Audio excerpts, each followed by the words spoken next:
गाह्रो भयो यो मोबाइल बोक्नै गाह्रो हुने रहेछ त यार यो त के गरी बोक्ने त ल यसरी बोक्नु पर्ने रहेछ ल अब चाहिँ मिल्यो है सबै देखियो क्यामेरा क्वालिटी कस्तो आइरहेछ एभरेज है अब फोन चाहिँ महँगै हो होइन तैपनि अलिक माइफोन अब फ्रन्ट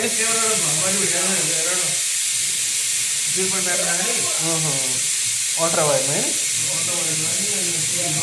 अब यो अलि रातिको समय भएर नि होला राम्रो आएन ल अब देखिँदैन नि त आफूले होइन त हाम्रो यहाँ केटो चाहिँ अब यता छ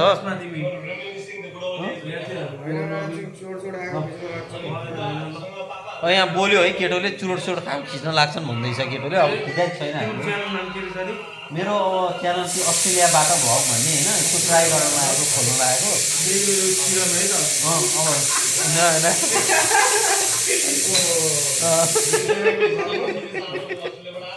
ल गाइस यता डेलिभरी विथ किरण यता अस्ट्रेलियामा भ्लग भन्ने आउँदैछ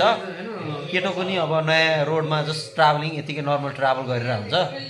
नथिङ एक्साइटिङ अहिलेलाई चाहिँ यति मात्र सानो आउँछ होला अहिलेलाई चाहिँ सानो भ्लगको लागि स्याम्पल मात्र हो ल पिस आउट है त मोबाइलबाटै ट्राई गर्नु पर्ला है अहिले भ्लगिङ हाल्नलाई ल गाइस पिस आउट अहिले ट्राई गर्छु एउटा हामीहरू है